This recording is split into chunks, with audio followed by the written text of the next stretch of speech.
It's been a long week, right? Are you ready to wind down? Why not? It's time for the Wine Time Fridays podcast with Shelley and Phil. Neither are sommeliers, but both have a deep passion for life, each other, and of course, delicious wine. And now, here to talk about this week over a glass of wine is Shelley and Phil. It's wine time! Hello and welcome to another episode of Wine Time Fridays with Shelley and Phil. On this Friday, March 31st, the last day of the month, episode 154. Shelley, happy Friday. It's wine time. Happy Friday. And we have our friend the bell back. We do have a friend the bell back, even though Zoom does a horrible job with those high pitch. So I might have to sneak that audio in again. Shelley, one of Shelley's not really pet peeves, but her want and desire is to offer all sorts of education on this podcast. We have a passion for wine, but we don't really have the smarts and the intel. So that's why we bring on guests. Shelley, it's been your desire to have lots of guests for 2023, and we're on the last day of March, 3 months in, and this is our 7th guest of the year. We are well on our way to blowing out the other years on how many guests we've had. Today, we have the winemaker for L'École number 41, Marcus Rafanelli. Marcus, welcome to our podcast. Thank you for being here. I know you're super busy, so this is really an honor, and we're very blessed. Thank you. Welcome. Thank you for having me, Phil and Shelley. So we have lots to talk about, but before we do anything, we should probably open up. We have 4 wines that we're going to taste to. So we're going to open up that first one, a Semillon. It's a 2021 Semillon, Columbia Valley. Shelley's already opened hers and poured hers. I'm way ahead of you too. Have you done that too already? I'm just way behind. Unbelievable. Okay. But you can show the label better. Yes, I can. And there's the schoolhouse. There is the schoolhouse, 2021. Yes. So we should toast this up properly, and we should get into this episode right fast. Am I weird to say this got some orange blossoms on the nose? Is that weird? No, it can have kind of a citrusy aroma to it. Honeysuckle, a little lanolin. Semillon is definitely got great aromatics. Picked on the underripe side, it can have a lot of Sauvignon Blanc character to it. So it's You said lanolin? So lanolin is like in soap, right? Soap, yeah, it kind of gives it not a soapy flavor, but it gives kind of lanolin's more in the mouthfeel. It kind of is that smooth kind of texture that comes with the finish on this wine. Well, Shelley, before we sip it, nice try. To health, wealth, and abundance, gratitude, romance, and Peace on earth. And early sipping, I guess. Yes. So this is really good. It's beautiful. Fantastic. Mm-hmm. I would say this not only is a great summer wine, but it's good for spring, fall, and winter. But I can really, really see having this on the deck in the summer. By the way, it's a $17 price point. $17. That's right. That's insane. Is this 100%, Marcus? This is 100. Actually, it's 82% Semillon, 18% Sauvignon Blanc. But this is a barrel fermented white. So for $17, it is a very good bargain. We put about 10 to 15% new French oak on this wine. And this was one of the original wines that the founders of L'École made. Their very first vintage, which was in 1983, which is 40 years ago this year. So we're celebrating our 40th anniversary. So these first two wines that we're going to try were two wines that we've been making the entire life of Le Col. Wow, that's fantastic. And this is Columbia Valley. Columbia Valley. So it's sourced from 5 different vineyards. We have some northern vineyards, which include Stillwater Creek and Rosebud.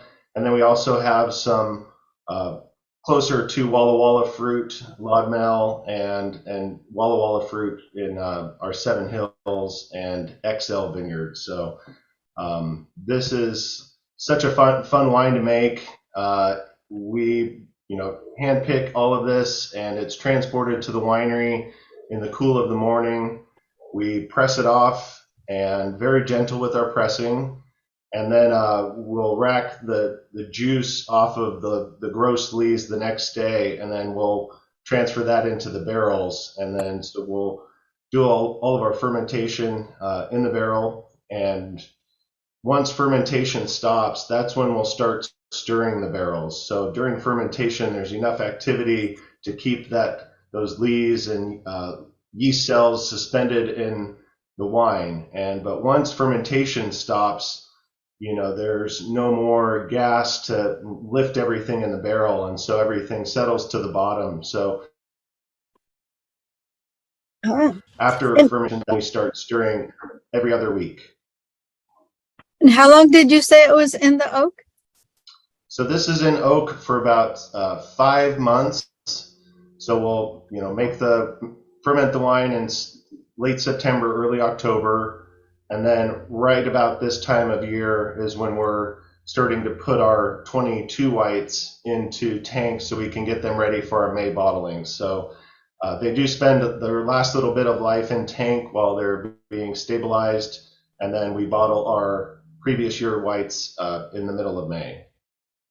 Oh, nice. So you said 15% new French. Is the rest of that then neutral? The rest are neutral. And yeah, in our white wine program, we use exclusively French oak. Huh.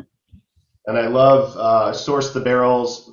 A majority of these barrels are sourced from Burgundy. So they're from a producer who's really famous for white wine and Chardonnay barrels. And so I love most of the majority of this oak is from the region where white wines are made very well in France.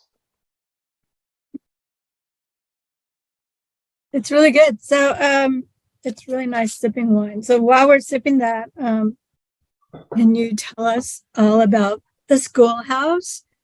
I know because I took a lot of French in high school and college that l'école is about the school. Mm-hmm. And number 41 was the district? Correct.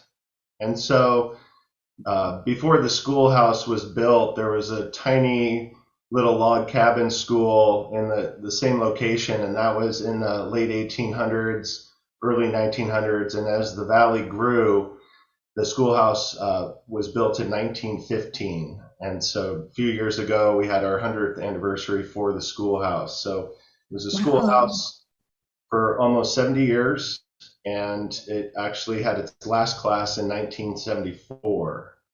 So it sat vacant for a few years, and the founders of Le Col, Baker, and Jean Ferguson, they would drive by the school, and Jean was in education, and so she's like, we should buy that. Actually, it was Ferguson's idea to start the winery. So as Ferguson said, we were going to buy that schoolhouse and turn it into a winery, because he believed that Washington was the next great wine region of the world, and this was in the mid 70s.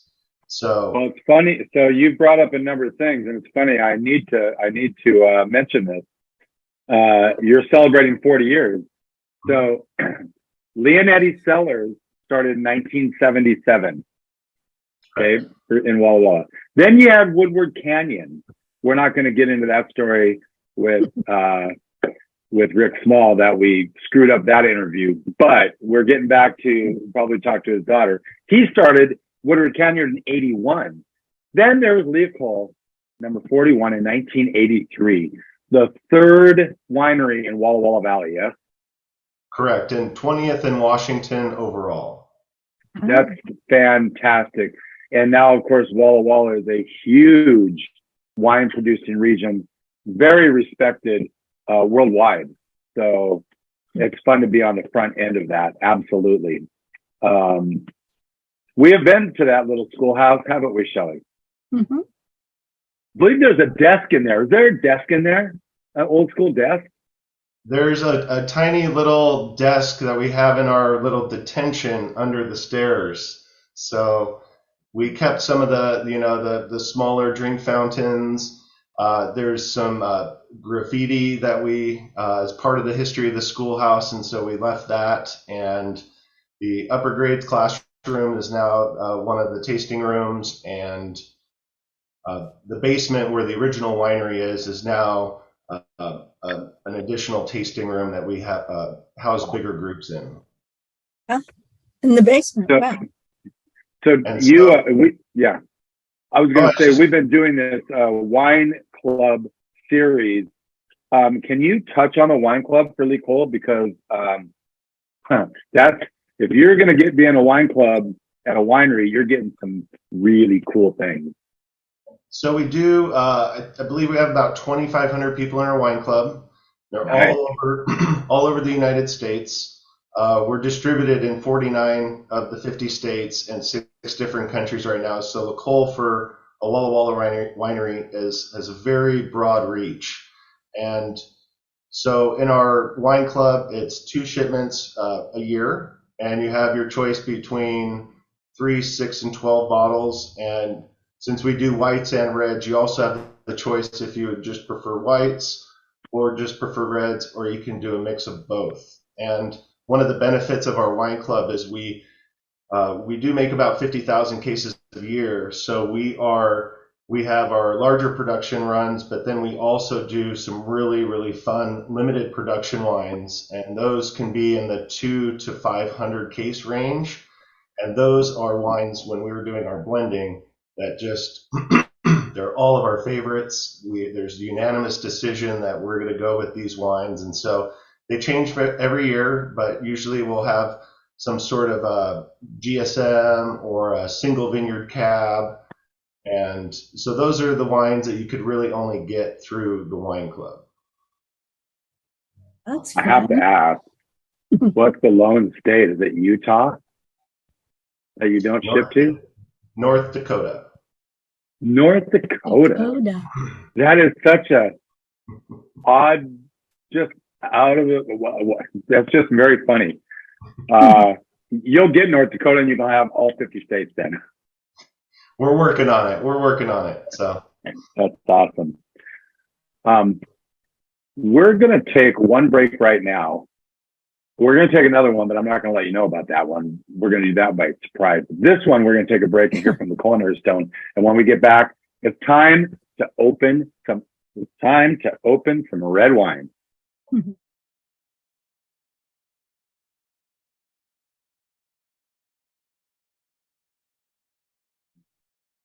Okay, welcome back to Wine Time Fridays with Shelley and Phil. March 31st, episode 154. We have got Marcus Rafanelli with us from L'École number 41, outstanding winery producing some unbelievable juice in Washington State, Columbia Valley, Walla Walla Valley, have a couple of state vineyards that they're pulling from, things like this. But I wanted to say today is the last day of Women's History Month. We've been touching on that off and on during the month, but this is also the last day of Drink Washington Wine Month.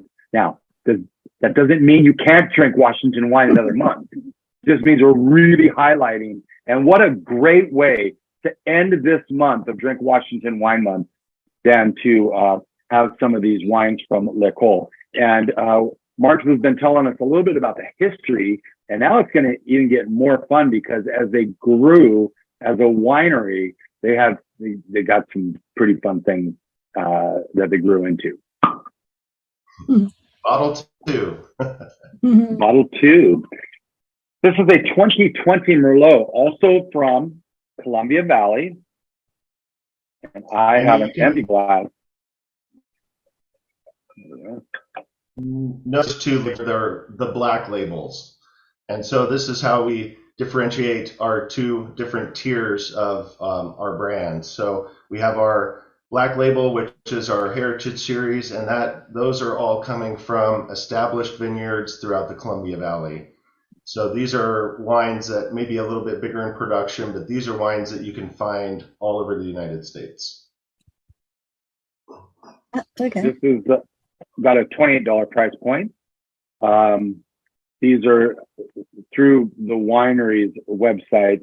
However, here in North Idaho, we can get Lecole wine. And if there happens to be one that we're tasting today that you can't get in North Idaho, talk to your retailer and find out why the heck not. Number one. Number two, hop on over to Total Wine on the other side of the border in Washington.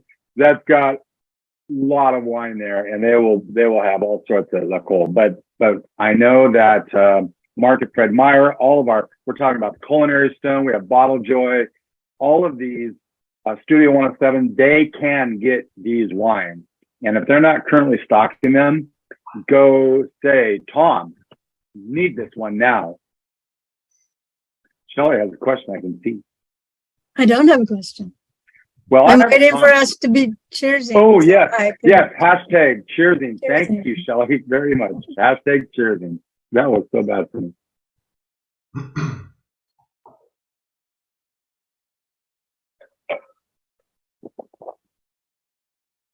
That's delicious. Wow. I really like Merlot. I know it's not as popular as it once was, maybe because of that movie, but it's one of my favorite varietals. This one's really good. Still Getting dark young. cherries. It is Yeah. still young. A lot of plum and kind of little tobacco leaf. There's, a little bit of cedar undertone. I think that comes from, we have a good portion of this comes from our State Seven Hills vineyard, and that actually, with those soils and that hill, they actually have a cedar undertone. So it's really fun working with vines that are reaching middle age now. That vineyard was planted in 1997 and 98, and so a lot of our fruit are with these, older vines, and so as the vine ages, they're just become more and more consistent throughout the years. And so this is, again, one of our benchmark varietals. We've been making Merlot for 40 years, and that went back to Baker. Really loved Bordeaux Bordeaux wines, specifically in the right bank, and that's where Merlot. He had a pretty good collection of Petrus and Cheval Blanc, and he had a quite extensive wine cellar, and so he loved these wines, and so that's why even through the sideways craze of the 2000s, we kept beating that Merlot drum. So, and touching on a little bit with the Women's Women's History Month. Jean Ferguson was actually the first female winemaker in the Walla Walla Valley. So that's nice. to her, and she took care of a lot of the enology and the lab work, while Baker took a lead on running the winery and selling the wines. So it was definitely a team effort, and starting something as a retirement project when you're 65 and 59, it ended up being a little bit. It's very hard to make wine, and it's very labor intensive, and so it's after a few years, that's when Marty, their son-in-law, and their daughter Megan moved to Walla Walla and took over the reins for the winery, and Marty's been running the winery since 1989 now. Wow. Well, there's a little fact that just fell in our lap about Jean. I would like to make a toast to Jean, because that is an unbelievable fact that you unveiled there. Thank you for that. We've been touching a little bit on the history of Lecole itself. I would like to kind of talk a little bit, Marcus, about your history. I mean, I think that we have, there's a little bit of, William Church you were with. You were at the Walla Walla, I'm just stumbling over that, but the enological program there in Walla Walla. In fact, you went to Australia at one point to do a harvest there. Can you tell me what happened the day before you left for that trip to Australia in 2014? The day before, what happened, Marcus?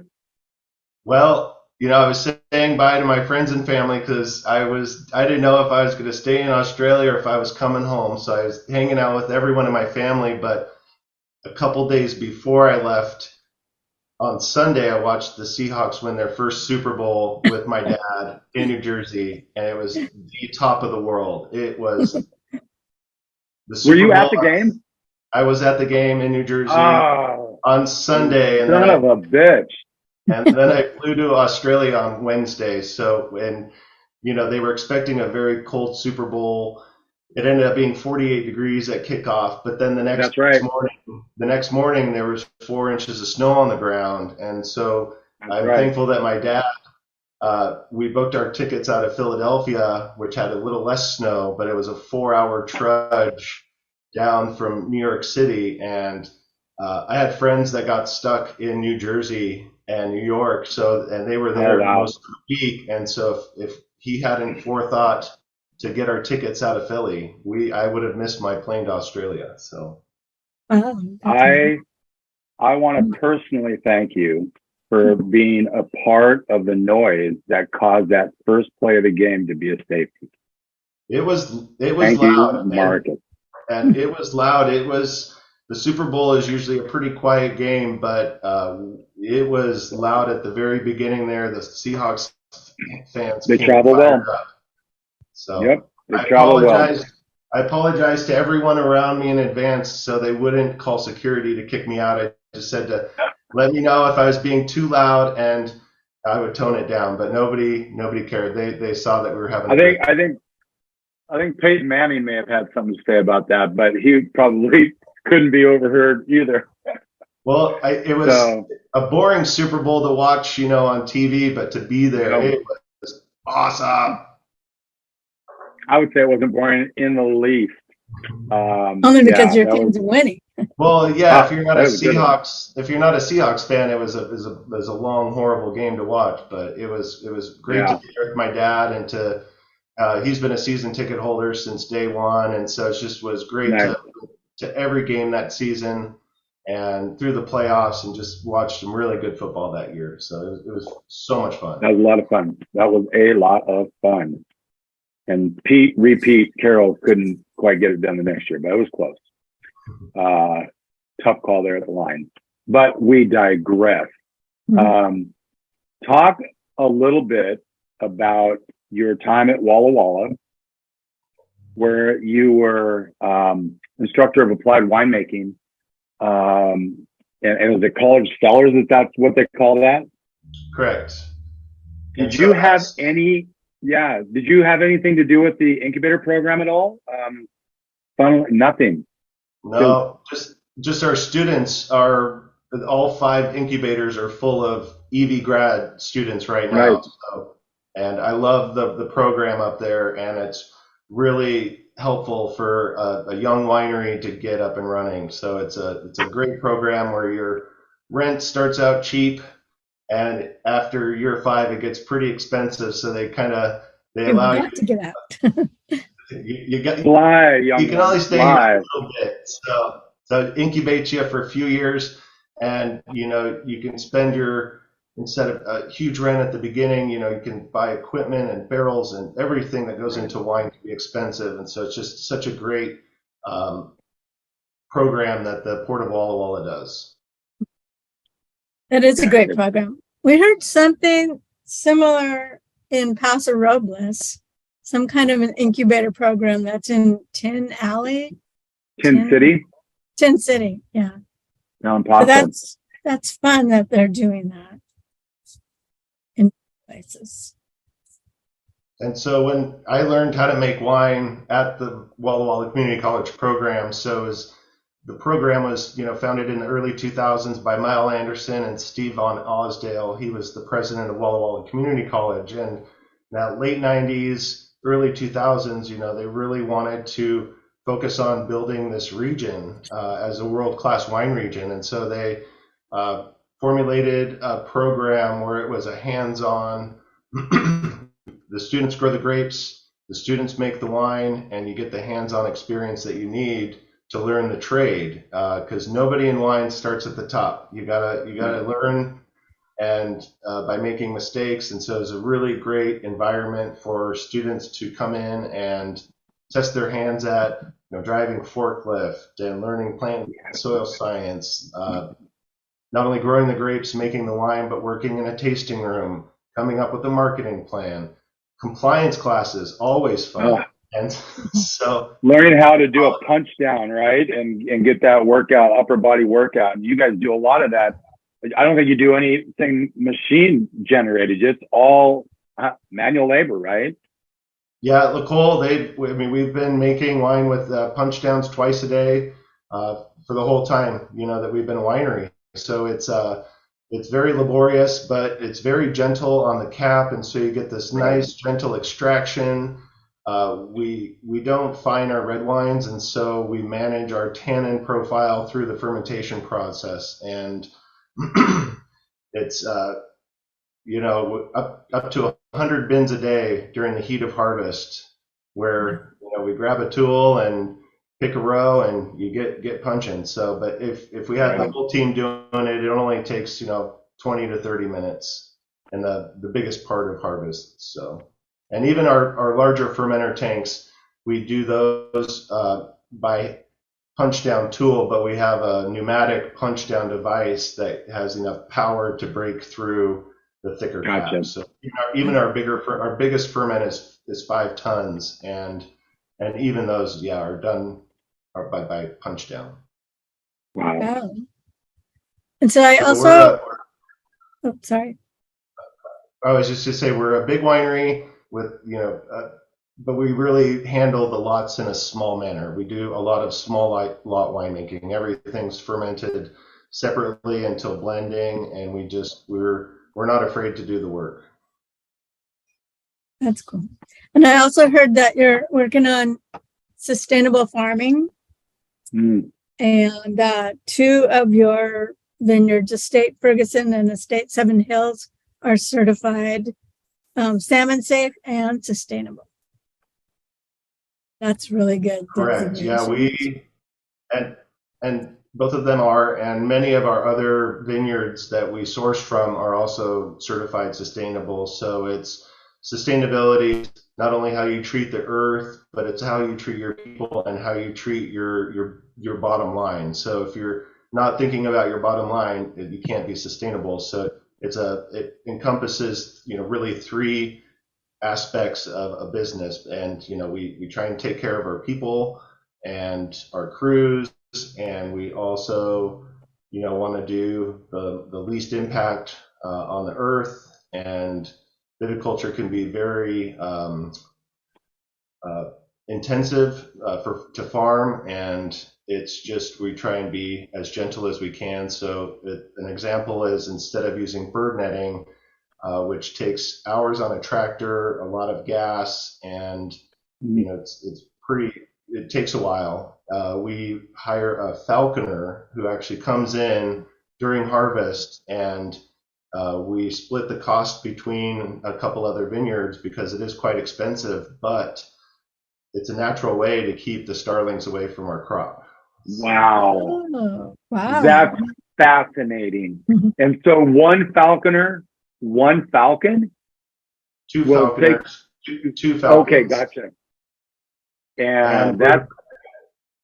And so we've really focused on our sustainability in the vineyards in the past, and now we're really trying to focus on our sustainability at the winery, using less water, less packaging, and just trying to be very cognizant of what we're producing and the impact that has.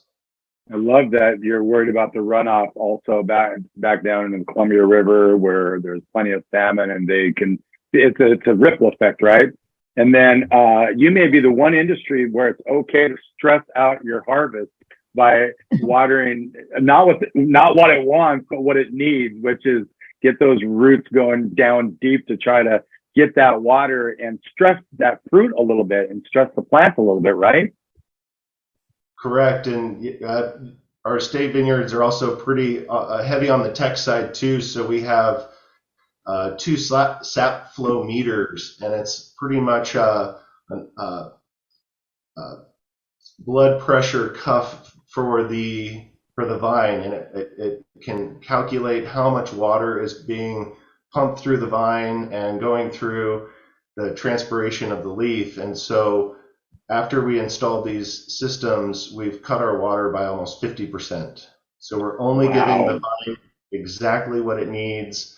And during harvest, yes, we do. We will hold back a little bit of water, especially in our Semillon. Semillon can really plump up with water if you overwater it, and it can thin out the juice pretty easily. And so we're really, cognizant of what water's going where and when. So we've had the Semillon, which is, oh boy, let's see if I remember, 84% Semillon, 82 and 18% Sauvignon Blanc. Merlot, is that 100%? So this has a little bit of extra stuff in there too. It's got a little Cab Franc, a little Petit Verdot, like 1% Petit Verdot. Isn't it funny how that is? Yeah. A little Petit Verdot can go a long way. So we do use that for a blender. I see Shelley go, yeah. Now we get into one of the more heavier hitters. And we're going to Walla Walla Valley for this one. Shelley, were you able to finish yours? I just got more glasses out. You just got more glasses, okay. Yeah, we have a lot of glasses and a dishwasher, so I'm okay. This is the 2020 L'École, number 41, Cabernet Sauvignon from Walla Walla Valley. And so I'm guessing that those Missoula floods have something to do, playing a part in this wine, yes? Yeah, it's this wine leading where the Merlot was on the blend. This one is 100% Cab, so there's nothing. Oh, good for you guys. Blended in with this one. This one we really want to keep that pure Cabernet, and it does touch on all the different soil types in the Walla Walla Valley. So because of the Missoula floods, we have different soil profiles in the Walla Walla Valley. So this has some Ferguson fruit in there, so grown on fractured basalt. We have Pepperbridge Cab in here, and that's loess over Ice Age flood silts. We have our Seven Hills and Summit View Cabs in here, and so those are a thick layer of wind-blown loess. And then we also have two Rocks District Cabs in here from Yellow Jacket, and so those are the old Walla Walla riverbed, and that's just outside of the Milton Freewater. And so now it's a sub-AVA of the Walla Walla Valley. And so we have 7 different vineyards in here, but they touch on all the different profiles. And so we like this as a nice slice of the Walla Walla Valley. Hashtag That's cheersing. amazing. Cheersing. Yeah, it is amazing.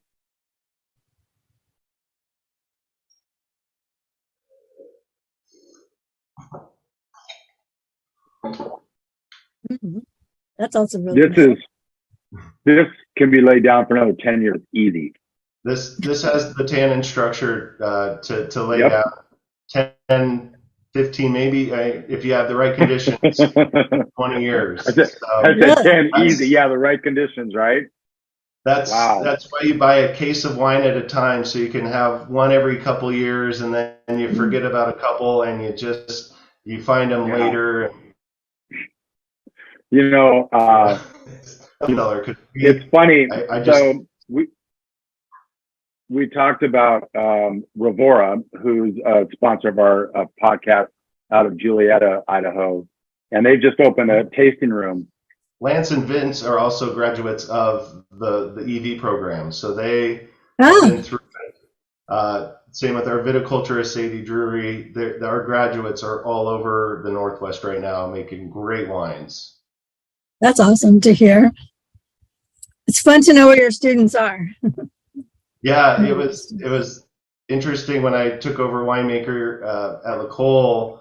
I needed to find a cellar crew, and so I actually went to some of my favorite students and offered them opportunity to work at La Cole, and we've been together as a winemaking team now for 3 years, and they are some of the hardest working guys I've ever met, and they really just pour their heart into making the best possible wine. And it's just, my assistant winemaker I met when he was 18 years old. He was in my first class when I was teaching at the community college, and so I met him right out of high school at 18.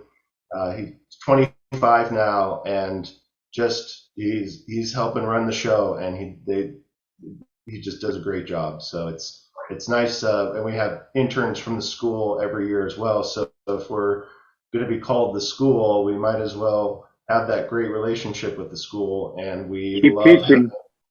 love having the interns come out, and with our size, they have the ability to do a little bit of everything and touch on all aspects of a harvest. And so we get them in the lab, we get them filling barrels, running the crush pad. I mean, there's a lot of jobs that they get to do as an intern at La Cole, and there's no secret. Even cellar master too, right? I mean, there's all of that. Yeah.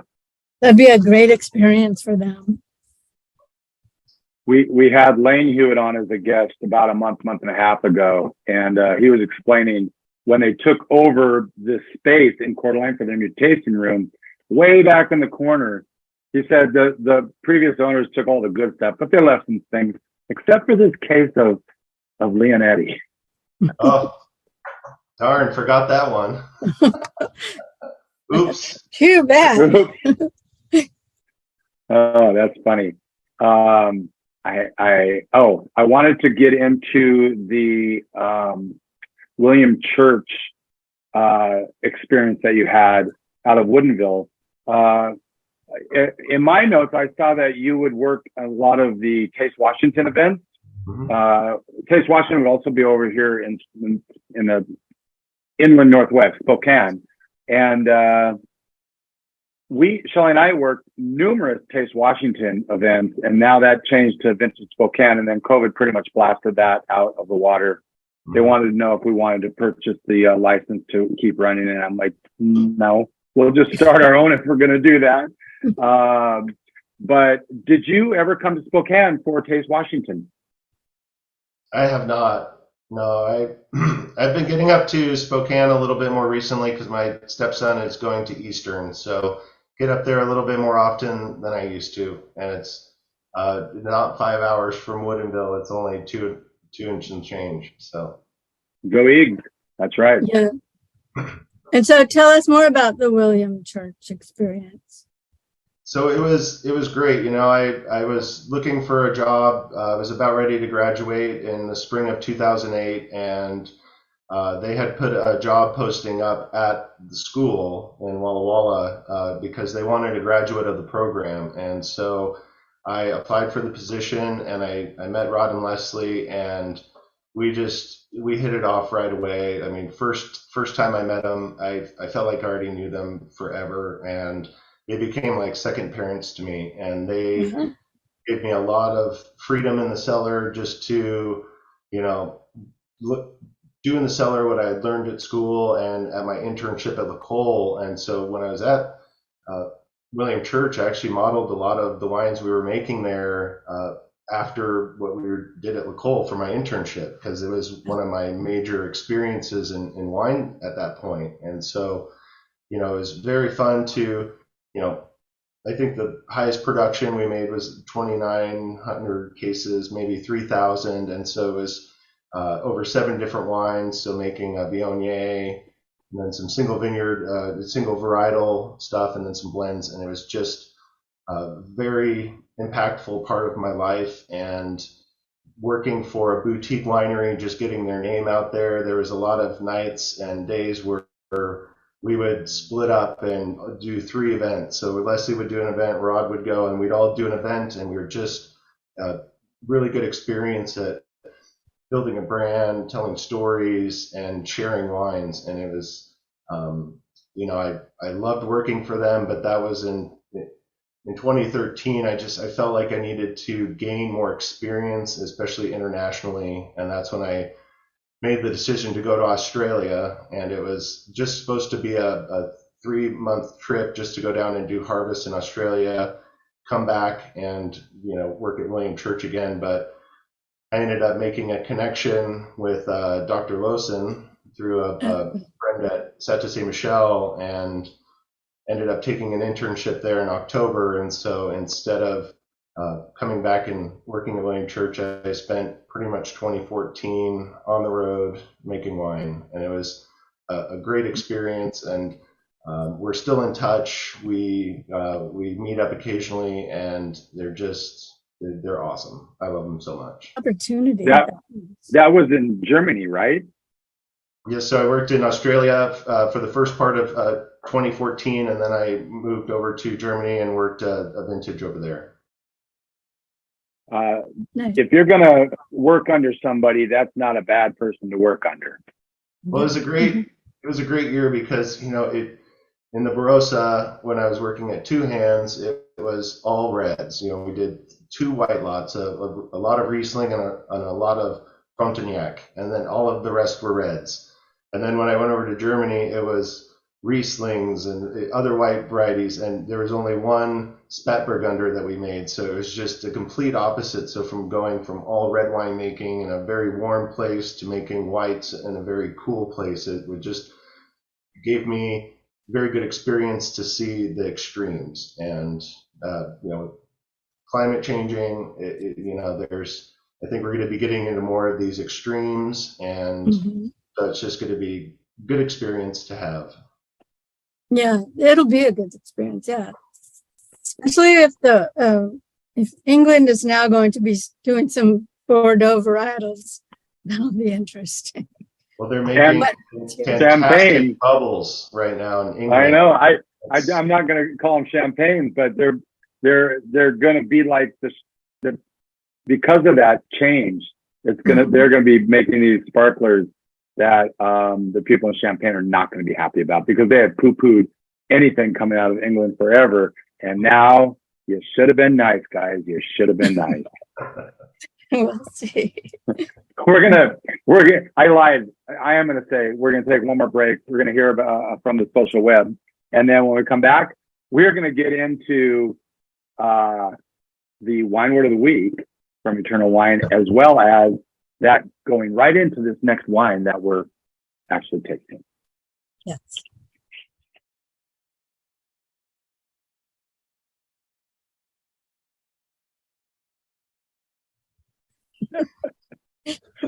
Welcome back to Wine Time Fridays. As is usually the case, we are having a whole lot of fun with guests this week. Marcus Rafanelli from Le Col, number 41. And I've just opened the last bottle we are going to taste today, which is kind of their premiere. Am I right about that, Marcus? This is kind of your signature wine. It's Ferguson. It's a shout out to the founders of Le Col. And this is a 2020. Got to make sure I get the whole label on there. It's my best Vanna.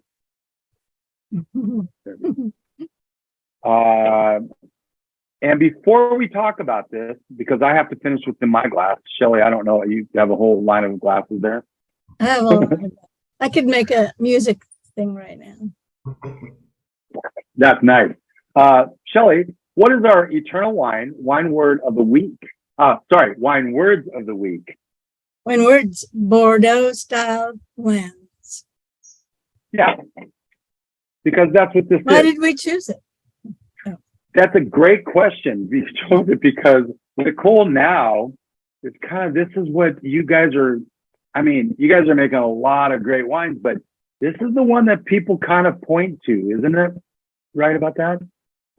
That's correct. Yeah, it is. It's our highest priced wine. It's definitely the high end of our portfolio.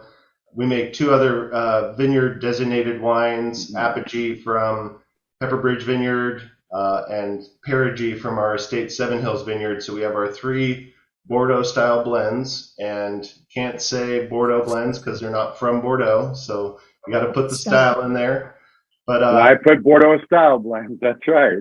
And so just to be proper, you don't want to, make anyone mad. So, but all of these 3 vineyard designated blends are all going to be in between 50 and 60% Cabernet.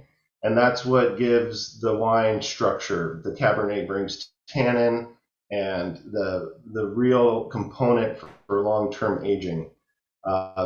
Depending like on the year. Left bank of Bordeaux would be predominantly Cab Sauv, and the right bank is predominantly Merlot. Correct. Okay. And so depending on the year, it's usually followed by Merlot or Cab Franc. And then Cabernet, Malbec and Petit Verdot are kind of the finishing spices that we put on the blends. So this, again, is sustainably grown, salmon safe, and this vineyard is really unique, and we're the only winery that sources from this vineyard. So our other vineyards that we source from, the vineyards give to a lot of different wineries, but with this is only at Le Col. And what's unique about this vineyard is it's a very high elevation vineyard. It's on a top of a windy ridge, and so these vines just get beat up, which keeps the canopy small, and they're growing in fractured basalt. So hot lava from 15 million years ago, and the vines just work their way down through the little cracks in this basalt, and it's really high in magnesium and iron. And so this wine, when we harvest it, the berries are super tiny. They have very thick skins, and they have a really high natural acidity, and from all of the different growing conditions. And so this wine is just super unique. People love it, and the world has spoken, because in the 2011 version, in 2014 won the Decanter World Wine Awards for Best Bordeaux Blend in the world, and that was the first or second actual bottling from the vineyard. So very young fruit and already showing, worldwide potential. And then in 2016, the 2014 version also won the Global Fine Wine Challenge, and at the end of last year, we actually found out that our 2019 Perigee Bordeaux-style blend also won the Fine Wine Challenge down in Australia for Best Bordeaux Blend in the world. So we've had 3 really big awards for these style blends that we make. Nice. Congratulations. Congratulations is right. Hashtag cheersing. Look at the legs on this. Oh my goodness. I threw mine in a decanter because it is a young buck. This is one that we are building for the long haul and aging. Yep. So being a 2020, I opened it up about 2:00, and I've just been sitting here swirling it, and it's really opened up into a really juicy wine with this really firm backbone of tannin still. So really good with. I had it a couple weeks ago as well with a nice pot roast, and oh my god, so good. That's not fair that you would bring that up. I'm sorry. So you said, what is the Petit Verdot? You said had 6 skin on this. Is that right? The 6 skins? No, well, just the Cabernet. Oh, the Cabernet. So this Cabernet, you're not going to easily offend. Sorry, Shelley. 6 skins. 6 skins. Oh.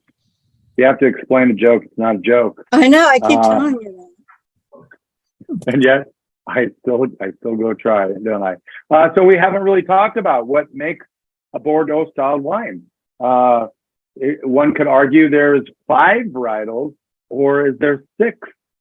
Or maybe more. Or maybe more. So let's ask Marcus to explain this. I didn't even put the definition down. We've talked enough about this, but we've never made it the wine words of the week.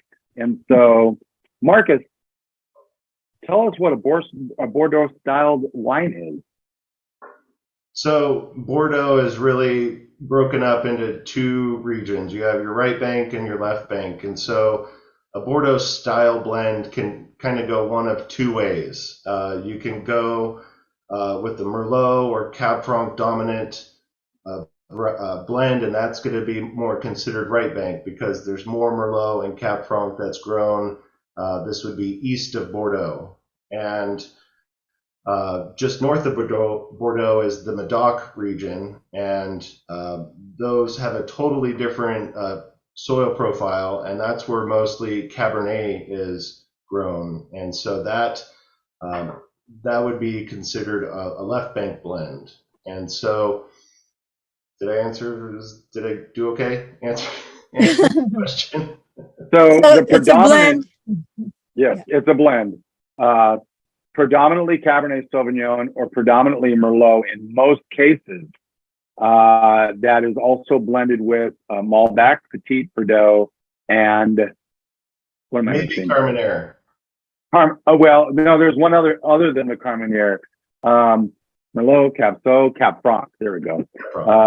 Malbec and Petit Verdot and Carmenere. Although Carmenere they got rid of 200 years ago in the Bordeaux region because of phylloxera, but that doesn't mean anywhere else got rid of it, like in Chile and Argentina and Washington State.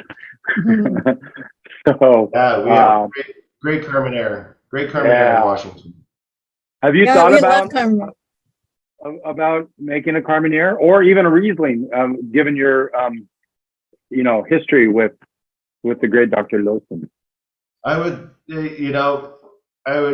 defer to Marty on those kind of questions because he runs a very good business, and we're trying to just focus on the vineyards and the blends that we're doing now in the hopes of making them better and better every year. So it's I don't think it's in the cards for a Riesling or adding Carmenere to the blends. We're a little traditional. We like to keep consistent wines from year to year. So it's I don't see that coming to fruition. That's all right. Somebody else has to have a chance, right? Doesn't mean I don't drink Riesling or drink Carmenere. So. Well, and by the way, staying in not that if you got out of this lane, it would be catastrophic by any stretch. It'd be probably just fine. But when you know your lane and you're focused and the history of that, now there's an expectation. And as long as you continue feeding that expectation, there's going to be a good sustainability and scalability, really. Mm-hmm. This also can be laid down for many years. I did not decant this, and I was hoping it would open up a little bit in the glass. It's still a little bit tight. The tannins are there. I've had it out for an hour though, and it's done pretty well. I get some tobacco on this one. I don't know. What about the minerality? Do you guys catch that little whiff of? It's like I don't know. It kind of has it's a little stony undertone on the finish. It's not like. Is it right on the front of my tongue? Because that's where I'm getting what you're describing is right just on the front of my tongue, which is really odd because a red usually it goes way back on the sides right off the bat. I think it's just the natural acidity. I mean, this when we harvest the cab for this, it comes in around 3.15 or 3.2 pH, which is actually Riesling territory. So it comes in with a pretty high acid load to begin with. So it can, when we do our blending trials for Ferguson, it's like we only can do that vineyard in a day. I mean, it just rips up with the tannin profiles when the wines are young and we're doing those initial blendings. But as it has time in barrel, it does soften up. But we are building these wines for aging, and I do want them wound up pretty tight when they're bottled, so then they have that ability to last in someone's cellar for a while. So settle down through the years. Absolutely. This has been fantastic. I give all of these wines phenomenal. That's No, our no. Wine Time Fridays rating system. You don't even need to know the other five because Phenomenal is number It's one. the best. Awesome. It's the best. That's great. So, wines we enjoyed this week, Shelley, we can't really say much about that because we've been all over the place. And most of the wines that we've enjoyed have been wines that have been featured on this episode or on this podcast. And so either in the past or in the future, we have next week, we have wines from Temecula. Oh, there's a little black dog. I love black She is dogs. being a pill. We have wines from Temecula next week. We will taste through a Callaway. And can you, what's the other one, Shelley? Is the Miramonte. Miramonte, thank you. So that will be fun. I would like to ask Marcus, do you have any last thoughts on any of these? I still have a little Semillon in my glass. I only have 2 glasses going. Shelley's got 8 apparently, but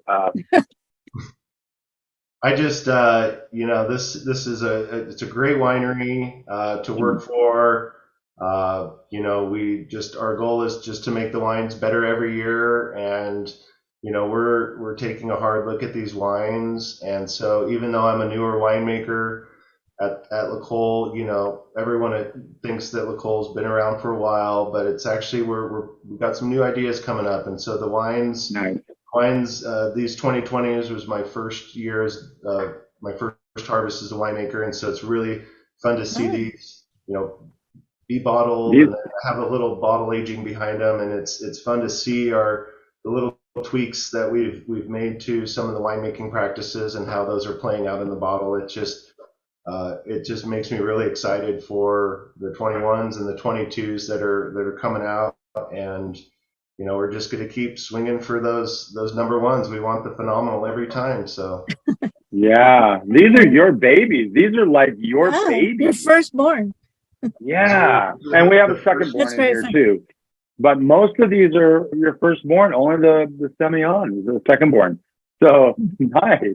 That's fantastic. This has been a lot of fun. We've got Tanat Day coming up April 14th. International Malbec Day is April 17th. World Marcelin Day, April 27th, and International Viognier Day. I said it right this time, Shelley. Is the 28th of April. And again, next week, Wines of Temecula. Huge thanks to today's sponsors, the Culinary Stone and the Social Web.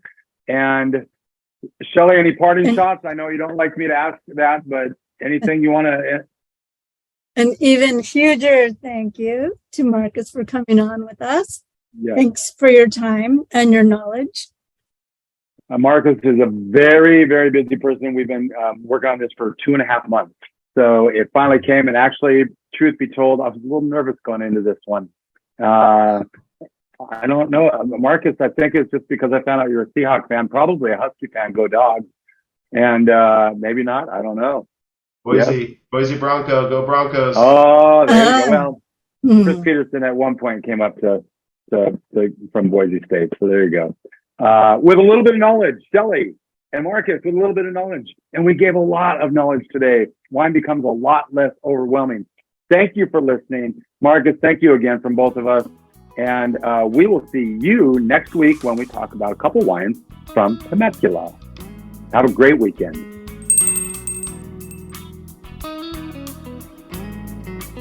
Thank you for spending part of your day to wind down with Shelley and Phil. Remember, you can listen to any episode of the Wine Time Fridays podcast by visiting winetimefridays.com or wherever you get your podcasts.